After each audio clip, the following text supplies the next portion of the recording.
Déu-n'hi-do, quantes històries. I encara en tenim més, eh? El que passa és que no sé on és la Montse Sant Joan. Ah, està aquí. Pugi, pugi. Pugi, pugi. De fet, la Montse Sant Joan segurament els i les amants de la novel·la policíaca i de misteri la tenen molt controlada perquè hi ha un personatge molt famós que és l'Anna Grimm, que és filla, no?, de la Montse Sant Joan. Oi? El que passa és que avui parlem d'un llibre... Ah, que canviem la cadira, sí. No el tindrà pas aquí el llibre, que així l'ensenyaríem. Ara el portarem. Així el portem de seguida. No, anem parlant, cap problema. Sí, estarà més còmode. Doncs el que deia, que el nom de la Montse Sant Joan està molt lligat al nom de l'Anna Grimm, que és aquest personatge protagonista de fins a 3 novel·les, si més no? 3 novel·les, jo en conec 3. Ara, aquesta escriptora lleidatana es desvincula del gènere negre i ens porta una història completament diferent, una història que porta per títol Dues dones. Primer parlem d'aquest canvi de registre que ens té una mica descol·locats. Hola, bon dia. Gràcies, Noemí, i gràcies a tothom per estar aquí.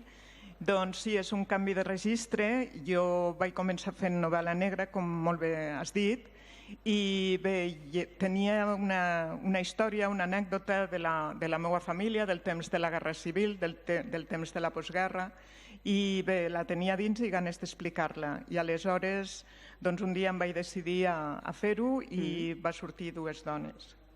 Dues dones, que és una història en la que podem entrar una miqueta en l'argument per situar una miqueta la gent. Sí, l'anècdota feia referència a un tiet meu que durant la postguerra havia estat a la presó i allí a la presó havia conegut un noi que era de guàrdia de Tremp i es van fer molt amics. I jo volia contar la història d'aquestes dues persones, però me va semblar que li havia de donar un gir, una visió diferent, i aleshores vaig pensar que podia fer la història des del punt de vista de les dues mares, de les dues dones. Per una part, la mare del noi de Lleida, l'Emili, que es diu Natàlia, i per una altra part, la mare del noi de Guàrdia de Tremp, que es diu Genoveva. Paro, perquè o se sent bé? Se sent? Sí. I bé, les dues mares, la Genoveva i la Natàlia, gràcies als seus fills, que es coneixen a la presó i es fan amics, doncs elles dos també comencen una amistat. El personatge de la Natàlia, la dona de Lleida, està basada una mica en la meva padrina. La meva padrina era llevadora, va tenir aquest noi, el seu fill gran, a la presó, i la vida de la Genoveva diríem que està absolutament inventada. Clar, la Genoveva viu en un poble del Pallars i la Natàlia viu a Lleida i aleshores vaig pensar com es poden conèixer i com podem fer que aquesta relació creixi. I aleshores vaig pensar que ho faria per carta.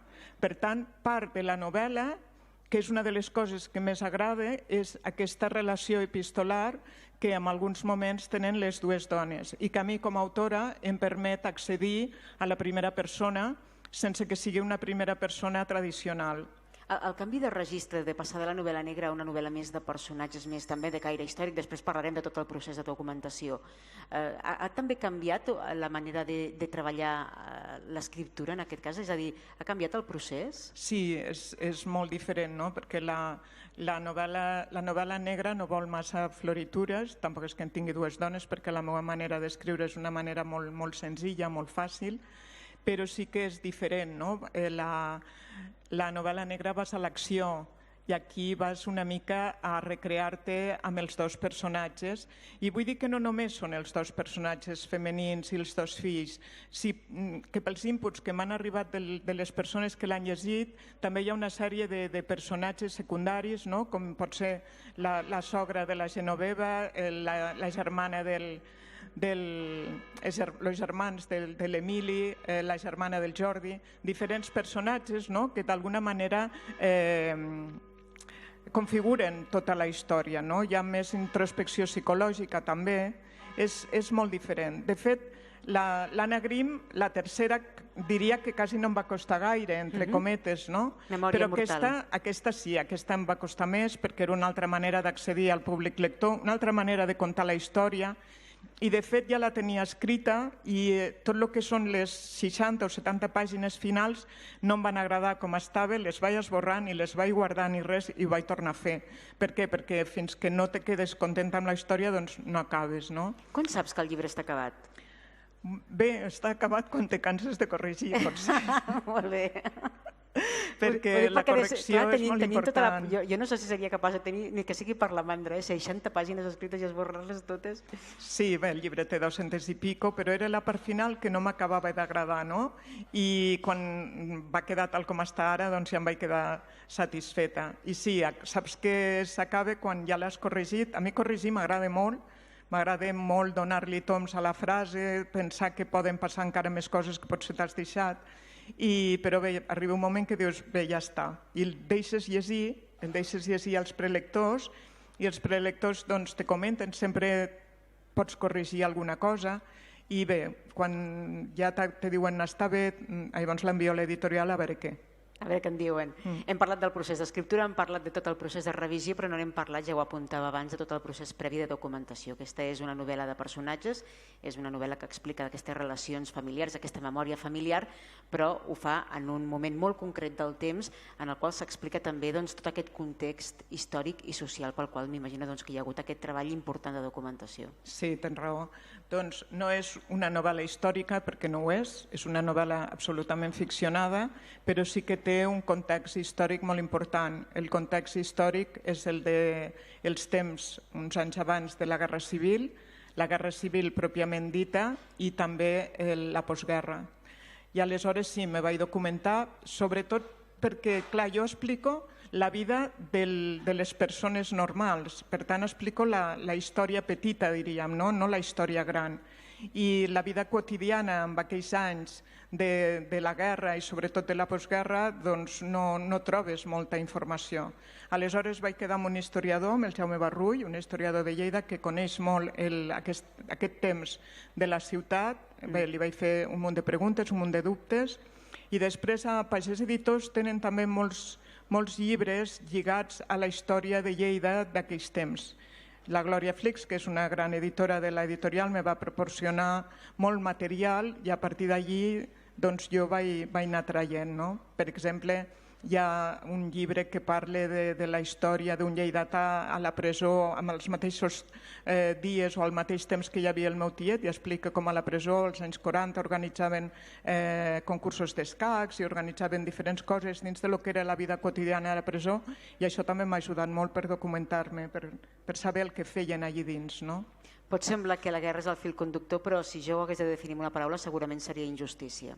Sí, seria una mica la injustícia, la repressió, però el que defineix la novel·la és la sororitat, és a dir, és l'amistat, sobretot l'amistat entre les dues dones, l'amistat i la solidaritat entre els dos nois, i com l'amistat, en moments difícils, t'ajuden a tirar endavant. Jo penso que aquesta és l'essència de la novel·la.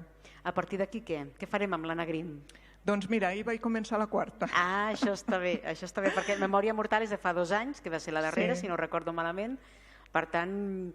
Sí, bé, he de fer alguna cosa. A més, des del febrer que estic jubilada, no treballo i per tant he d'escriure i he d'estar activa. Però bé, sí, me demanen la quarta de la Grimm, veurem què en sortirà. Penso que Dues dones ha sigut un exercici literari important que crec que m'ha ajudat molt a millorar també, que això també compta, i bé, estic molt contenta de les Grimm, però sobretot estic molt contenta de Dues dones, perquè aquesta història la volia contar i bé, estic satisfeta.